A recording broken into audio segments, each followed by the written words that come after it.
Back to news. ఎన్నికల commission Rapido సంయుక్తంగా vote వేసే వారికి ఉచితంగా బైక్ రైడ్ సదుపాయాన్ని కల్పించింది. ఓటర్లకు, వృద్ధులకు, దివ్యాంగులకు ఉచితంగా రైడ్ సదుపాయాన్ని కల్పిస్తున్నామని తెలంగాణ సీఈఓ వికాస్ రాజ్ తెలిపారు. ఈ కార్యక్రమంలో CP Srinivas Reddy, collector Anudeep, GHMC commissioner Ronald Rose పాల్గొన్నారు.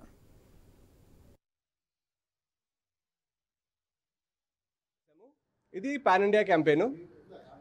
పాన్ ఇండియా క్యాంపెయిన్లో ప్రతి సిటీ ఎక్కడైతే ర్యాపిడో ఉందో we are present in almost 100 cities. We are giving free rides to and fro from in certain cities to and fro, కొన్ని సిటీస్లో ఓన్లీ ఫ్రమ్ పోలింగ్ స్టేషన్స్. ఇది ఎందుకు చేస్తున్నామంటే బేసికలీ రైడర్ టర్న్అవుట్ పెంచడానికి, ఈ ఎలక్షన్ కమిషన్స్తో కొలాబరేట్ అయ్యి రైడర్ టర్న్అవుట్ పెంచడానికి, పోలింగ్ గురించి అవేర్నెస్ పెంచడానికి ఈ ఇనిషియేటివ్ ర్యాపిడో తీసుకుంది సార్. సో ప్రైమరీగా అండ్ సీనియర్ సిటిజన్స్కి, స్పెషలీ ఏబుల్డ్ పీపుల్కి ఆటో ఇంకా క్యాబ్ రైడ్స్ ఫ్రీగా ఇస్తున్నాం సార్. ప్రైమరీ త్రూ యాప్ అండి. బేసికలీ ర్యాపిడో యాప్ అని ఉంది సార్. బేసికలీ మన ఇప్పుడు ప్లే స్టోర్లో వెళ్ళి ర్యాపిడో అని క్లిక్ చేస్తే ర్యాపిడో యాప్ వచ్చింది. ఫోన్ నెంబర్ తోటి రిజిస్టర్ చేసుకుంటే మీరు రైడ్ బుక్ చేసుకోవచ్చు.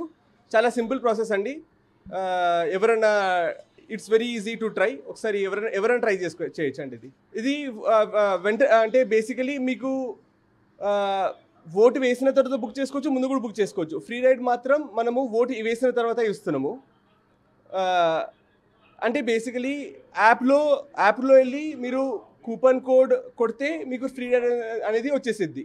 అంటే బేసికలీ ఒట్టి ఏ ఏరియాస్లో అయితే పోలింగ్ బూత్స్ ఉందో అండి, సో ఆ పోలింగ్ బూత్స్ దగ్గరే ఈ ఆఫర్ లైవ్ చేసాము, పోలింగ్ బూత్స్ ఉన్న లొకేషన్స్లోనే. సో దాన్ని బట్టి మనం ఐడెంటిఫై చేయొచ్చండి ఈజీగా.